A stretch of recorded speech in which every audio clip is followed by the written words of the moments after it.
अस्सलाम वालेकुम। तो आज हम CS403 डेटाबेस मैनेजमेंट सिस्टम की फाइनल टर्म प्रिपरेशन के लिए कुछ एमसीक्यूज देखेंगे।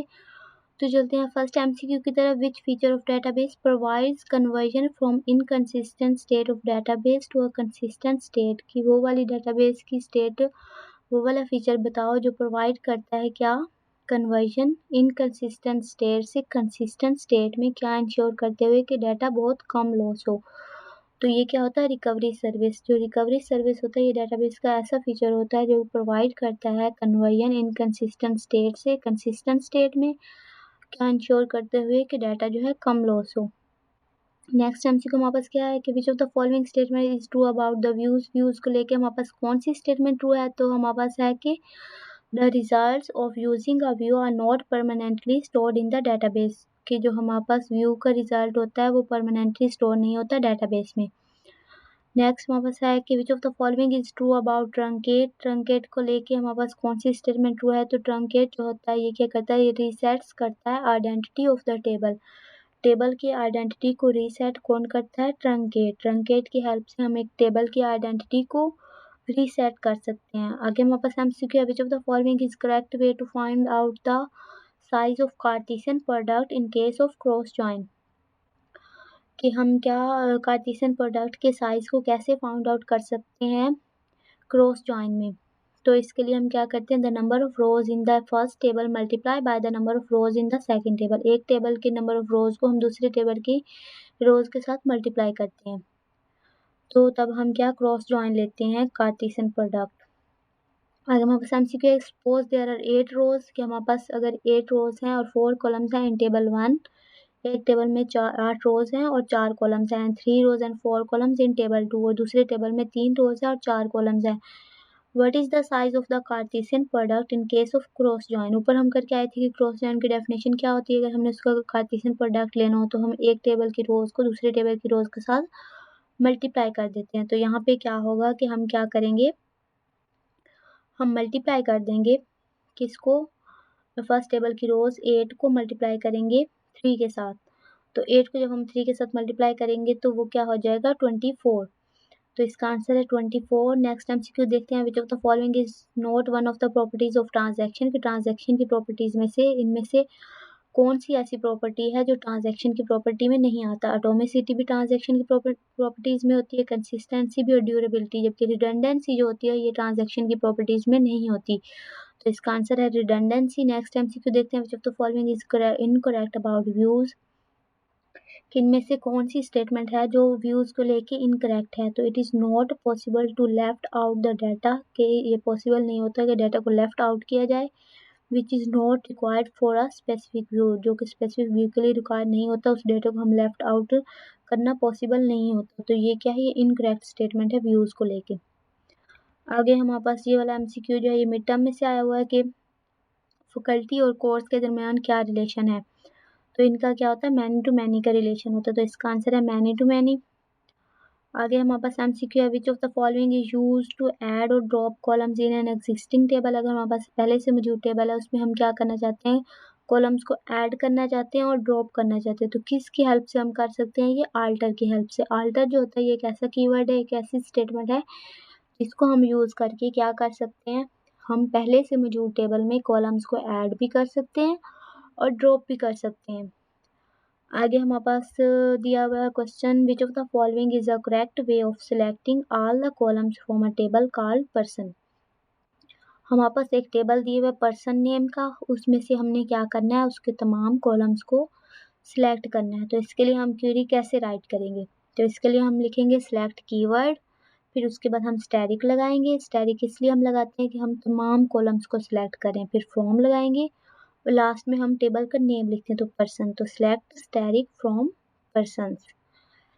तो इसकी क्वेरी ऐसे होगी। ये क्वेरी वाले क्वेश्चन आपको शॉर्ट और लॉन्ग में भी आएंगे।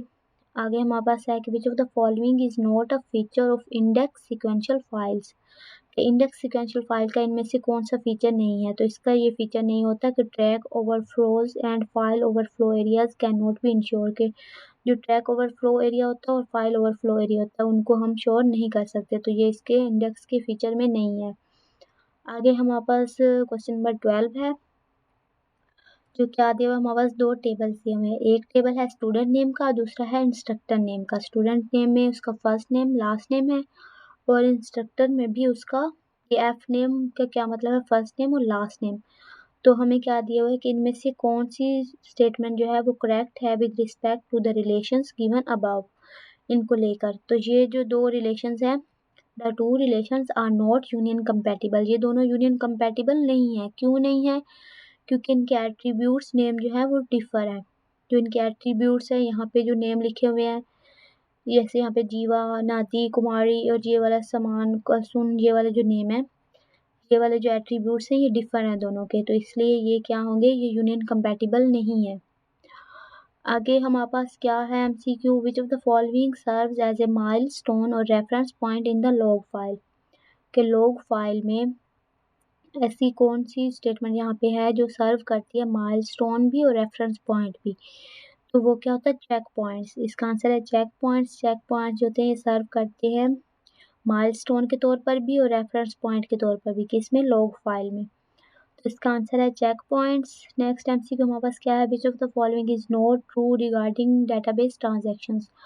तो डेटाबेस ट्रांजैक्शंस को लेके हमारे पास कौन सी स्टेटमेंट यहाँ पे है वो ट्रू नहीं है। तो हमारे पास जो स्टेटमेंट फर्स्ट दी हुई है, set of database operations that are processed partly, तो ये क्या है, ये डेटाबेस ट्रांजैक्शंस के अकॉर्डिंग नहीं दी हुई। तो ये स्टेटमेंट जो है, set of database operation that are processed partly, तो ये इसका आंसर है।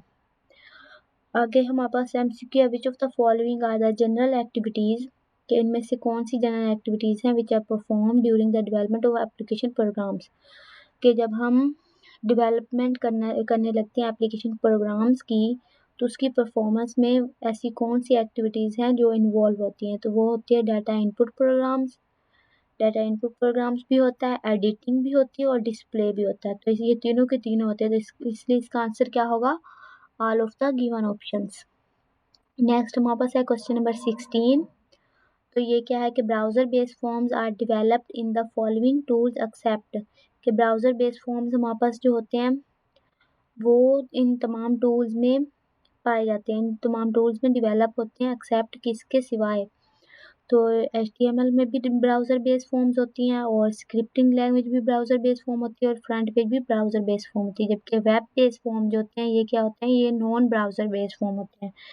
और ब्राउज़र बेस्ड फॉर्म हमारे पास वो होते हैं जिनमें हम कोडिंग कर सकते हैं, और नॉन ब्राउज़र बेस्ड वो वाले फॉर्म्स होते हैं जिनमें हम कोडिंग नहीं कर सकते। जैसे हमारे पास MS वर्ड हो गया, MS वर्ड पे हम जो है वो कोडिंग नहीं करते। तो ब्राउज़र बेस्ड हमारे पास HTML, स्क्रिप्टिंग लैंग्वेज और फ्रंट पेज आ जाता है। आगे हमारे पास MCQ है question number 17। Which of the following is not a form of optical disc, के ऑप्टिकल डिस्क की कौन सी फॉर्म नहीं है इनमें से। तो इनमें से पहले हमारे पास क्या दिया हुआ है, CD रोम, फिर वॉम दिया हुआ है, फिर इरेजेबल ऑप्टिकल, फिर EEPROM। तो यहाँ पे जो हमारे पास EEPROM है ये ऑप्टिकल डिस्क की फॉर्म नहीं होती। इसकी फॉर्म्स में CD रोम भी आता है, वॉम भी आता है, और इरेजेबल ऑप्टिकल भी आता है। जबकि ऑप्टिकल डिस्क में EEPROM जो है इसकी फॉर्म नहीं होती। तो इसका आंसर है EEPROM। आगे हमारे पास क्वेश्चन नंबर 18 है। Which of the following is the correct description of cache hit, कि कैश हिट की डिस्क्रिप्शन के लिए क्या करेक्ट यहाँ पे डिस्क्रिप्शन होगी कैश हिट को लेके। When the data is found in the cash, जब हम डाटा को फाउंड करते हैं किसमें, कैश में, तो वो क्या कहलाता है, कैश हिट। तो ये कैश हिट की डेफिनेशन भी है, ये इंपॉर्टेंट MCQ भी है कि जब डाटा जो है कैश में पाया जाता है तो उसको क्या कहते हैं, कैश हिट। आगे हमारे पास है क्वेश्चन नंबर 19। और in which of the following situations clustering is suitable, कि क्लस्टरिंग किन सिचुएशंस में क्या होती है, सुइटेबल होती है। तो वो इसका आंसर है relatively static. Relatively static form में क्लस्टरिंग सुइटेबल होती है। आगे हमारे पास है क्वेश्चन नंबर 20, जो कि है only one type of constraint can be enforced in any table by create command. तो ये स्टेटमेंट क्या फॉल्स दी हुई है, कि यहाँ पे क्या लिखा, only one type of constraint लिखा हुआ है। तो यहाँ पे ये स्टेटमेंट क्या है, फॉल्स है। आगे हमारे पास MCQ है question number 21। Which of the following is disadvantage of चेनिंग, कि इनमें से कौन सा जो है डिसएडवांटेज है चेनिंग टेक्निक का टू हैंडल द कोलिजन। जब हम चेनिंग टेक्निक को यूज़ करते हैं हैंडल करने के लिए कोलिजन्स को, तो इसका डिसएडवांटेज हमारे पास क्या होता है। इसके एडवांटेजेस में अनलिमिटेड नंबर ऑफ एलिमेंट्स होते हैं, फास्ट रीहैशिंग होती है और मैक्सिमम नंबर ऑफ एलिमेंट्स होते हैं। ये तीन तो थे इसके एडवांटेजेस। जबकि इसका डिसएडवांटेज क्या होता है कि ओवरहेड हो जाती है ऑफ मल्टीपल लिंक्ड लिस्ट, कि मल्टीपल लिंक लिस्ट जो होते हैं वो ओवरहेड कर जाते हैं चेनिंग टेक्निक में जब वो हैंडल करने लगती है कोलिजन को। आगे हमारे पास एक टेबल दिया हुआ है और इस टेबल में क्या बताया है कि इनमें से कौन सी स्टेटमेंट करेक्ट नहीं है। तो आपने ये देख लेनी है कि ये वाली जो स्टेटमेंट है ये करेक्ट नहीं है इस टेबल को लेकर। आगे हमारे पास है question number 23, an entity type is, के एंटिटी टाइप क्या होती है। An entity type is a coherent set of similar objects, ये कोहेरेंट सेट होता है सिमिलर ऑब्जेक्ट्स का that we want to store data on, के जिन में हम डाटा को स्टोर करना चाहते हैं। कि ये कोहेरेंट सेट होता है सिमिलर ऑब्जेक्ट्स का जिनमें हम क्या करना चाहते हैं, डाटा को स्टोर करना चाहते हैं। जैसे स्टूडेंट हो गया, स्टूडेंट का डाटा उस एंटिटी में स्टोर होगा, कोर्स एक अलग एंटिटी और कार अलग एंटिटी, इनमें इनका अलग से डाटा स्टोर किया जाता है। तो ये एंटिटी के ये एग्जांपल्स हो गई और इसका आंसर ये है। आगे है question number 24, an entity can be logically connected to an other by defining a dash, कि एक एंटिटी को हम लॉजिकली कनेक्ट करते हैं दूसरी एंटिटी के साथ, किसको डिफाइन करते हुए, कॉमन एट्रीब्यूट्स को। तो इसका आंसर है कॉमन एट्रीब्यूट।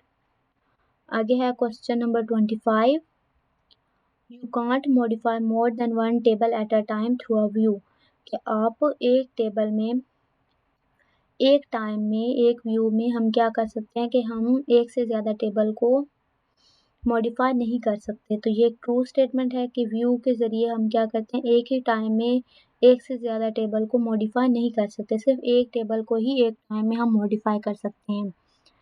तो ये स्टेटमेंट ट्रू थी। आगे क्वेश्चन नंबर 26 है, which of the following is one of the purposes of using DML command, के डीएमएल कमांड्स में हमारे पास क्या क्या डीएमएल की कमांड्स होती है, डाटा मैनिपुलेशन लैंग्वेजेस की कमांड्स में हमारे पास क्या क्या पर्पसेस होते हैं। तो इसमें होता है inserting data in the tables. DML commands में हमारे पास इंसर्शन होती है, डिलीशन होती है, अपडेशन होती है, और यहाँ पे इंसर्टिंग दिया हुआ है। तो inserting data in tables, table में जब हम डाटा को इंसर्ट करते हैं तो वो किसकी कमांड में आता है, डीएमएल की कमांड में। नेक्स्ट पेपर हमारे पास क्या है कि which statement is true about view, तो ये हम ऊपर करके आए हैं कि व्यू में हम क्या नहीं करते, हम परमानेंटली डाटा को स्टोर नहीं करते डेटाबेस में। आगे नेक्स्ट क्वेश्चन है, what is the alternate name of data dictionary, data dictionary का अल्टरनेटिव नेम क्या है। तो इसका अल्टरनेट नेम होता है सिस्टम कैटलॉग। डाटा डिक्शनरी को हम सिस्टम कैटलॉग भी कहते हैं। आगे है क्वेश्चन नंबर 3, इन फंक्शन हेल्प, इन जो है ये हमारे पास एक स्टेटमेंट है, एक कंडीशन है, कीवर्ड है। तो ये हेल्प करता है reduce the need to use multiple and conditions, तो ये हेल्प नहीं करता। इसका ये क्या है कि ये फॉल्स स्टेटमेंट है कि in function help reduce the need to use multiple and conditions, कि एंड कंडीशंस जो मल्टीपल एंड कंडीशंस होंगी उनको उनकी नीड को रिड्यूस करता है इन फंक्शन, तो ये इसका फंक्शन नहीं होता। तो ये फॉल्स स्टेटमेंट है। आगे फिर से वही एमसीक्यू है कि ब्राउज़र बेस्ड फॉर्म्स क्या होते हैं, ये इंपॉर्टेंट एमसीक्यू है, इसको आपने अच्छे से देख लेना है कि ब्राउज़र बेस्ड फॉर्म्स कौन से होते हैं और नॉन ब्राउज़र बेस्ड फॉर्म्स कौन से होते हैं। आगे हमारे पास है which of the following are the general activities, ये भी हम ऊपर करके आए हैं कि एप्लीकेशन प्रोग्राम्स को जब हम डेवलप करने लगते हैं तो उसकी परफॉर्मेंस के लिए जो हमें जनरल एक्टिविटीज़ की ज़रूरत होती है, जो जनरल एक्टिविटीज़ हम परफॉर्म करते हैं वो क्या क्या होती हैं। डाटा इनपुट प्रोग्राम होती है, एडिटिंग होती है और डिस्प्ले होती है। तो इसका क्या है, all of the given options. आगे डीनॉर्मलाइजेशन को लेकर हमारे पास कौन सी स्टेटमेंट ट्रू नहीं है, which of the following is not true about denormalization. तो denormalization is a technique to move from lower to higher normal forms of database modeling. तो ये इसकी रॉन्ग डेफिनेशन दी हुई, इसकी जो रियल डेफिनेशन है वो है कि डीनॉर्मलाइजेशन एक ऐसी टेक्निक होती है जो मूव करती है from higher to lower normal forms. यहाँ पे लोअर से हायर है ना, तो इसलिए ये स्टेटमेंट इनकरेक्ट है। तो यहाँ पे नॉट ट्रू कर दिया, अगर ट्रू होता तो ये वाली स्टेटमेंट फॉल्स होती। आगे नेक्स्ट एमसीक्यू हमारे पास क्या है कि which of the following gives all the fields from employ table name as employ. तो जैसे हम ऊपर क्वेरी करके आए थे कि हमने क्या करना है, तमाम कॉलम्स को सिलेक्ट करना है, तो वैसे ही हम करेंगे कि सिलेक्ट स्टैटिक फ्रॉम लगा के हम टेबल का नेम लिख देंगे एम्प्लॉय टेबल। आगे है question number 8, which of the following types of partitioning reduces the chances of unbalance partition. Unbalance partition के चांसेस को कौन सी पार्टीशनिंग ऐसी है जो रिड्यूस करती है। तो वो होती है हैश पार्टीशनिंग। हैश पार्टीशनिंग जो होती है ये रिड्यूस करती है अनबैलेंस पार्टीशन होने के चांसेस को। आगे हमारे पास है question number 9। While recovering data, जब हम डाटा को रिकवर करने लगते हैं तो data which of the following files does the recovery manager examines at first. तो रिकवरी मैनेजर जो होता है वो कौन सी फाइल्स को पहले एग्जामिन करता है, तो वो लॉग फाइल को फर्स्ट एग्जामिन करता है। Recovery managers examines at first log file, तो इसका आंसर है लॉग फाइल। जब हम एक डाटा को रिकवर करने लगते हैं तो रिकवरी मैनेजर जो होता है वो क्या एग्जामिन करता है, लॉग फाइल को फर्स्ट ऑफ ऑल। आगे है which of the following is not a feature of index sequential file. तो इंडेक्स सीक्वेंशियल का फाइल का फीचर कौन सा नहीं है, ये ऊपर भी हम करके आ चुके हैं। Track overflows and a file overflow area जो होते हैं वो कैन नॉट बी इंश्योर्ड। आगे अल्टर टेबल, जी हमारे पास एक क्वेरी दी हुई है कि ये इज नॉट करेक्ट, तो ये करेक्ट थी, तो इसलिए ये हमारे पास स्टेटमेंट जो है फॉल्स है। ये वाली क्वेरी जो थी ये करेक्ट थी, लेकिन यहाँ पे इन्होंने लिखा हुआ है कि सिंटेक्स जो अल्टर टेबल का इज नॉट करेक्ट। तो अल्टर टेबल और फिर टेबल का नेम जो है एग्जाम, तो ये करेक्ट स्टेटमेंट थी लेकिन इन्होंने इनकरेक्ट लिख दिया, तो इसलिए ये फॉल्स स्टेटमेंट है। आगे हमारे पास है question number 14। Which of the following SQL commands deletes a record of an employee with the employee ID from a table. यहाँ पे क्या दिया हुआ है कि ऐसी क्वेरी राइट करके दो यहाँ हमने डिलीट करना है किसको, एम्प्लॉय आईडी दी हुई मेंशन किए 1 2 3 4 और एम्प्लॉय टेबल में से। तो हम पहले डिलीट लगाते हैं। डिलीट हम क्या करते हैं, डिलीट अगर हमने किसी रिकॉर्ड को डिलीट करना हो तो उसके लिए हम पहले डिलीट कीवर्ड लगाते हैं, फिर हम फ्रॉम लगाते हैं, फिर उसके बाद टेबल का नेम। कंडीशन में जो हमें कंडीशन दी हुई होगी, जैसे यहाँ पे दी हुई थी कि एम्प्लॉय आईडी 1 2 3 4 5 के इक्वल जो हो उसको क्या कर दो, डिलीट कर दो। तो जो आईडी होगी वो यहाँ हमने लिख दी। तो ये क्वेरी थी। ये क्वेरी जो होती है ये आपके शॉर्ट क्वेश्चन में आती है, ये आपने अच्छे से देख लेनी है। Which of the following is not a form of optical disc, इनमें से कौन सी जो है वो ऑप्टिकल डिस्क की फॉर्म नहीं है, तो ई प्रॉम ये ऊपर भी हम करके आ चुके हैं। नेक्स्ट एमसीक्यू है question number 16। Which of the following is the correct description of cache hit. तो कैश हिट की डेफिनेशन क्या थी कि when data is found in the cash, तो वो क्या कहलाता है, कैश हिट कहलाता है। आगे हमारे पास है question number 17। In which of the following situations clustering is suitable, कि इनमें से कौन सी ऐसी सिचुएशंस है जिनमें क्लस्टरिंग जो होती है वो सूटेबल होती है। तो क्लस्टरिंग जो होती है वो रिलेटिवली स्टैटिक में सूटेबल होती है, तो इसका आंसर है रिलेटिवली स्टैटिक। आगे हमारे पास है क्वेश्चन नंबर 18 जो दिया हुआ है which of the following is disadvantage of chaining technique to handle the collision. कि चेनिंग टेक्निक का हमारे पास जो डिसएडवांटेज होता है ये हम ऊपर भी करके आए, overhead of multiple link list, ये इसका डिसएडवांटेज होता है। और अगर एडवांटेज आ जाए तो ये जो unlimited number of elements, fast hashing और मैक्सिमम नंबर ऑफ एलिमेंट्स दिया हुआ है, ये क्या है, ये चेनिंग के एडवांटेजेस हैं जब वो क्या करती है, हैंडल करती है कोलिजन को। आ गया question number 19। Which of the following is not a component of a DFD. DFD का कौन सा कंपोनेंट नहीं है, तो relationship between external entities. External entities का जो रिलेशनशिप होता है वो डीएफडी का कंपोनेंट नहीं होता, जबकि डाटा फ्लो, डाटा स्टोर और एक्सटर्नल एंटिटीज जो सिर्फ एक्सटर्नल एंटिटीज होती हैं वो डीएफडी का कंपोनेंट में होती हैं। लेकिन जब रिलेशनशिप आ जाता है बिटवीन एक्सटर्नल एंटिटीज के दरमियान जो रिलेशनशिप होता है वो डीएफडी का कंपोनेंट नहीं होता। आगे है laser record data by burning microscopic holes in the surface of disc with the optical disc. जब हम क्या करते हैं, लेजर रिकॉर्ड को क्या करते हैं, बर्निंग माइक्रोस्कोप होल में, तो लेजर रिकॉर्ड हम किसके हेल्प से करते हैं, ऑप्टिकल डिस्क के साथ। आगे है question number 21। Which of the following concept is applicable with respect to third normal form. तो थर्ड नॉर्मल फॉर्म के लिए हमारे पास कौन सा कॉन्सेप्ट यहाँ पे दिया हुआ है जो एप्लीकेबल है। अगर यहाँ पे सेकंड नॉर्मल फॉर्म होती तो हमारे पास पार्शियल डिपेंडेंसी आना था, लेकिन यहाँ पे थर्ड नॉर्मल फॉर्म है तो थर्ड नॉर्मल फॉर्म के लिए हमारे पास क्या होता है, ट्रांजिटिव डिपेंडेंसी। ट्रांजिटिव डिपेंडेंसी जो होती है ये कंसेप्ट जो है ये थर्ड नॉर्मल फॉर्म में हम यूज करते हैं। आगे क्वेश्चन नंबर 22। तो ये क्या, विच of the following is not a feature of a good interface. तो गुड इंटरफेस का फीचर हमारे पास कौन सा नहीं है, जैसे यहाँ पे दिया हुआ है कंसिस्टेंसी, प्रोसेस बेस्ड और यूज़र फ्रेंडली। एक इंटरफेस तब गुड होता है जब वो कंसिस्टेंसी भी उसके पास हो, उसका प्रोसेस जो है वो बेस्ड हो और यूज़र फ्रेंडली हो। लेकिन यहाँ पे है कि वो उसका फीचर नहीं है जो, तो डाटा स्ट्रक्चर बेस्ड जो होता है ये गुड इंटरफेस का फीचर नहीं होता, तो इसका आंसर है डाटा स्ट्रक्चर बेस। आगे हमारे पास नेक्स्ट पेपर है तो ये क्या दिया हुआ है, ये वाला जो क्वेश्चन है ये मिड टर्म में से लिया गया कि making a change to the conceptual schema of database. अगर हम क्या करते हैं डेटाबेस के कंसेप्चुअल स्कीमा में चेंजिंग करते हैं तो वो किसको अफेक्ट नहीं करते, एक्सटर्नल स्कीमा को। ये किसकी एग्जांपल है, लॉजिकल डाटा इंडिपेंडेंस की। आगे हमारे पास ये क्वेरीज दी हुई है कि ग्रांट, सेलेक्ट और अपडेट के लिए आप एसक्यूएल स्टेटमेंट कौन सी जो है वो सिलेक्ट करेंगे।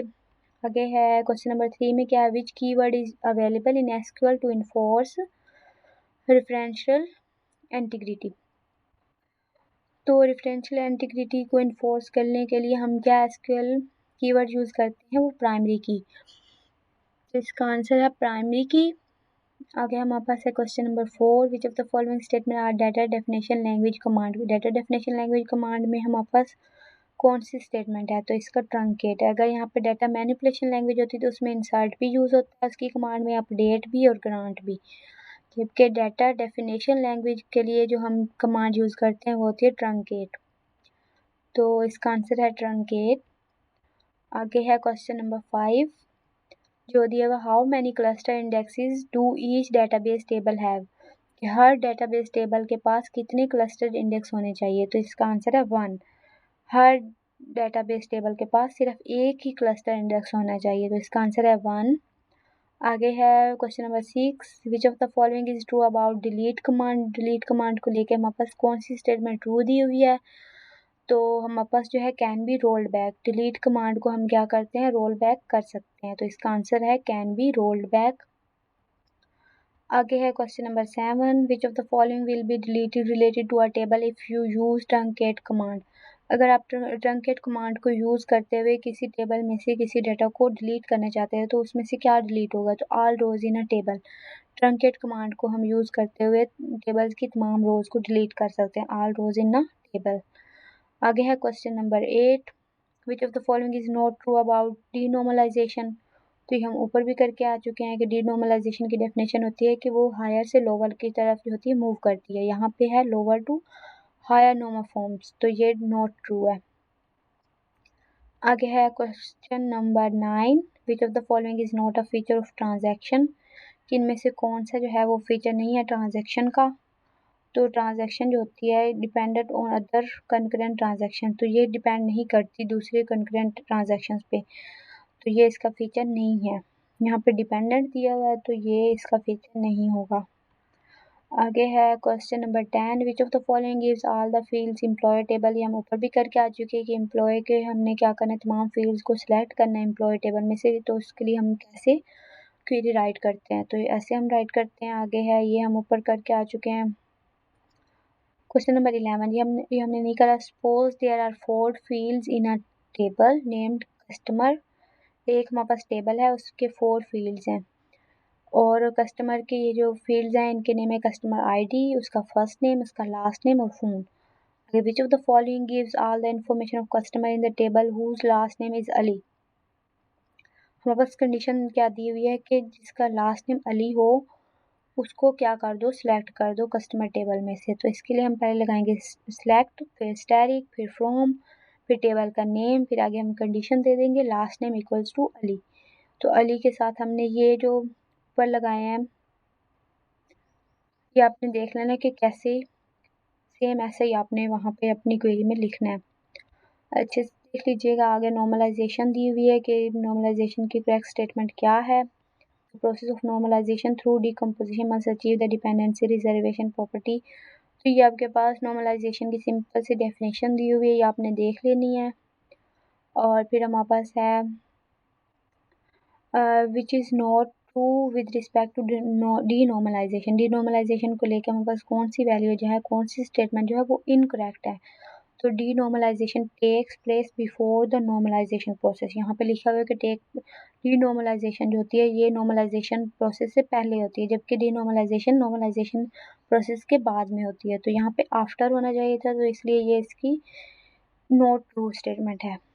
तो इसका आंसर यही होगा। आ गया क्वेश्चन नंबर 14, हम ऊपर भी करके आ चुके हैं। Which of the following is incorrect with respect to index sequential file. Index sequential file को लेकर हमारे पास इनमें से कौन सी स्टेटमेंट इनकरेक्ट है कि multiple indexes for the same key field can not be set up. कि अगर हमारे पास बहुत सारे इंडेक्सेस हैं उनका सेम की फील्ड है तो उनको हम सेटअप नहीं करेंगे।